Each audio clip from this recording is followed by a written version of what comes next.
हम लोग अभी लंका कांड से सुन रहे थे।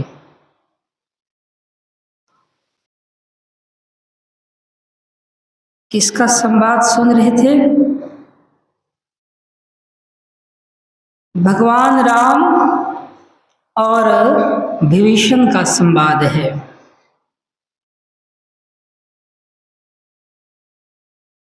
जिस तरह महाभारत में कुरुक्षेत्र में अपने ही परिवार को देखकर अर्जुन को मोह हो गया था। किससे मोह? अपने परिवारजनों से, अपने गुरुजनों से, अपने सगे संबंधी से।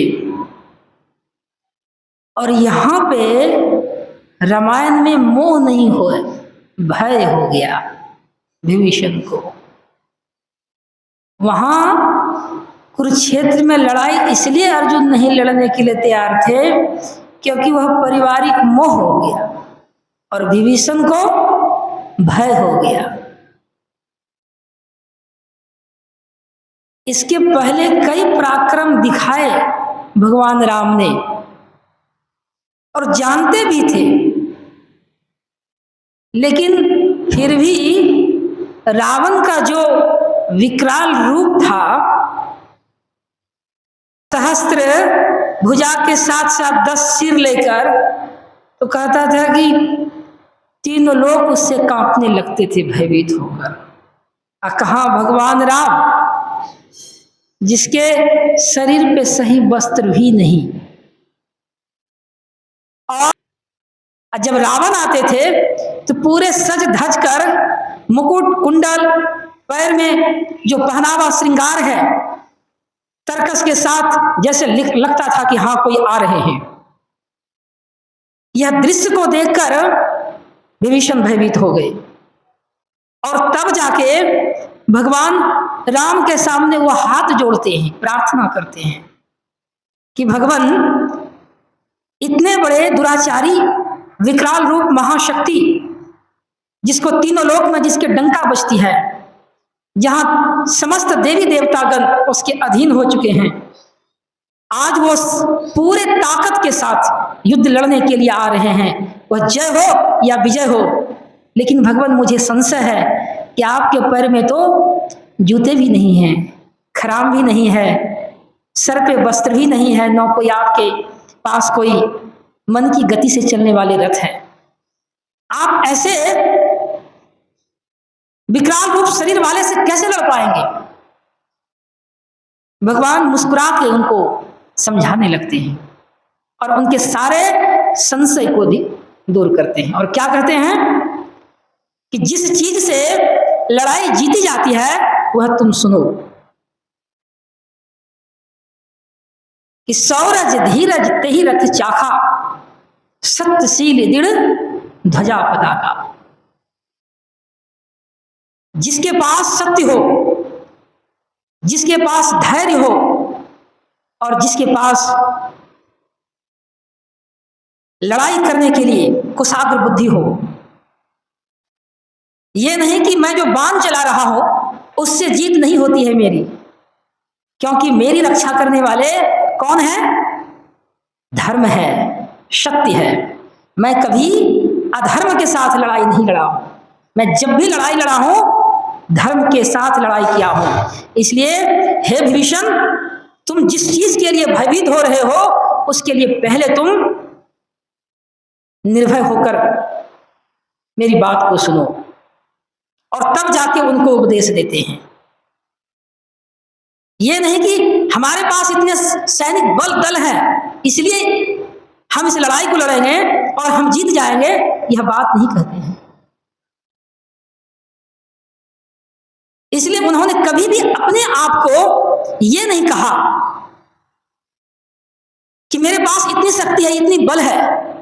वो अपने गुरुजनों को, अपने परिवारजनों को और उनके पिता के दिए हुए आज्ञा का पालन करने के लिए मैं चला था, लेकिन मेरे साथ जो रावण ने अन्याय किया, बिना कारण बिना दोष का आज मैं उस अधर्मी से लड़ने के लिए मैं यहां आया हूं। और जब किसी के साथ सत्यता के साथ, दृढ़ता के साथ, संकल्प के साथ लड़ाई लड़ता है तो उसका विजय निश्चित है। सत्य की कभी हार नहीं होती है। इसलिए दिखने में वह कितना ही ताकतवर क्यों ना हो, लेकिन जीत सुनिश्चित मेरी है।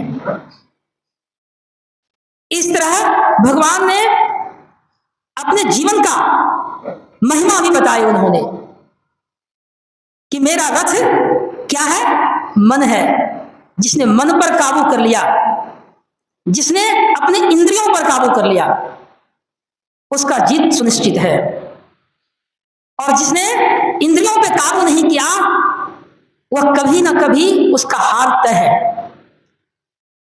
जैसे देवताओं ने जब देखा राम रावण की जब लड़ाई हो रहे थे, तो बार बार उसके सर पे प्रहार कर रहे थे, गर्दन पे प्रहार कर रहे थे बाण, लेकिन गर्दन कट के उड़ जाते थे, लेकिन पुनः क्या होता था? जुट जाते थे। देवता भयभीत हो गए और 1-2 दिन तक इस तरह नहीं करते, 3 दिन तक रावण के साथ इस तरह सर पे प्रहार करते रह गए। तो जाके देवताओं ने उनको कहा कि भगवान, आप उनके सीने में क्यों नहीं वार करते हैं? जब देवता उनको कहने लगे कि आप सीने पे उसको क्यों नहीं वार करते हैं, तो ब्रह्मा ने उनको मना ही किया। कहा रावण के हृदय में किनका वास है? सीते के वास है। और जब तक सीता उनके हृदय में बसा रहेगा, भगवान राम कभी उनके ऊपर प्रहार नहीं करेगा। और जिनके हृदय में सीता हो तो उनके हृदय में राम भी है, और राम के हृदय में 33 करोड़ देवी देवता समाहित है। तो अगर यदि भगवान राम रावण को सीने पे मारता है तो क्या होगा? एक बार समस्त तीनों लोग, समस्त जीव, जड़ चेतन चराचर का नाश होगा। इसलिए भगवान राम कभी ये गलती नहीं करेंगे। इसलिए उनको सीने पे कभी वार नहीं किया। चाहता तो नाभि की जगह सीने पे भी मार के उनको ध्वस्त कर सकता था। तो कहा भगवान, इसका उपाय क्या है? कहा एक क्षण के लिए भी इस लड़ाई के दौरान सिर काटते काटते पूरे आकाश में कहा जाता है कि उसका सिर छा गए थे, बाण चलाते चलाते चलाते, और सिर उसका कटते कटते पूरे आकाश में छा गए थे, फिर भी जुटते जा रहे थे। तो कहा एक क्षण के लिए भी अगर इस सीते के प्रति जो मन उसका लगाव है, वह एक क्षण के लिए भी जैसे हटेगा, वैसे ही उसके सीने पे मैं वार करूंगा। और जब तक उसका मन, जब तक उसका चित्त सीता के प्रति उसका लगाव है, तब तक मैं उसके सीने पे मैं कभी वार नहीं कर सकता हूं। तब जाके विभीषण ने उनको कहा कि यह शक्ति कहां से मिलती है उनको, जो सर कटने के बाद भी वह जुटता है। कहा कि उसके नाभि में वह अमृत का वास है, और जब तक उस अमृत तत्व को आप सुखा नहीं देंगे उस ब्रह्मास्त्र को चलाकर, तब तक उसकी मृत्यु नहीं होगी।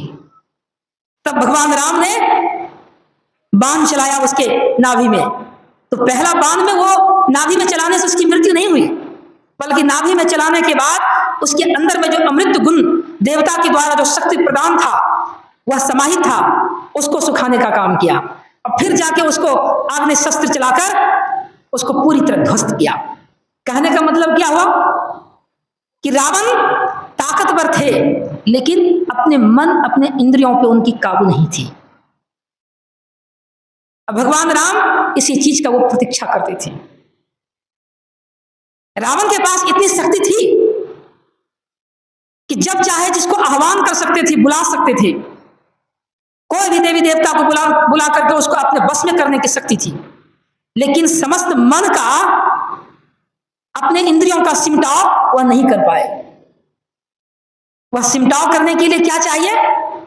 कहता है वह जब से भी आपको आगे की क्रिया जो करते हैं उसी का मन का सिमटाव होता है। इसलिए भगवान राम कहते हैं ना 5वीं भक्ति के विषय में कि मंत्र जाप मम दृढ़ विश्वासा, अब 5म भजन सो वेद प्रकाशा। 5वीं भक्ति किसको कहा? जिसका मंत्र जो है दृढ़ विश्वास के साथ निरंतर जप होता है, उसके प्रति लगाव होता है। तो रावण तो भगवान शंकर के अनुयायी थे, उनका भी जप इतने सिद्धि थे, लेकिन उनके आगे की क्रिया रावण नहीं जानते थे, इसलिए उसकी भक्ति अधूरी रह गई। यही कारण था कि उनके समस्त इंद्रियों पर उनके काबू नहीं हो पाए। तप करके शक्ति प्राप्त किए, लेकिन अपने इंद्रियों को बस नहीं कर पाए, इसलिए उसके अंदर में भिन्न भिन्न प्रकार की तामसी प्रवृत्ति होने लगी, भोग विलास सब तरह का उसके अंदर में समाहित होने लगा। इसलिए भगवान महावीर ने भी लिखा है कि लाखों योद्धाओं को जीतना सरल बात है, अगर कोई एक मन को जीत लेता है तो कहता उससे श्रेष्ठ उसका विजय कहलाएगा। एक मन को जीतना और एक लाखों योद्धाओं को जीतना, इसलिए कोई कितना ही अपने कामना करे, इच्छा करे, उसकी सारी इच्छाएं मनोकामना पूर्ण हो जाए, लेकिन मन पर अगर उसकी इच्छाएं लगाम नहीं लगा पाती है तो कहता है कि वह उनके सामने फीका पड़ गया। जैसे भगवान महावीर की वाणी अगर भी कहा जाए तो रावण से मिलता है, उन्होंने लाखों योद्धाओं से जीत के दिखाया, लेकिन मन उसके बस में नहीं था। इसलिए भगवान राम ने कहा कि सौरज धीरज, धीरज मतलब धैर्य, ते ही रथ चाखा सत्यशील दृढ़ ध्वजा पताका।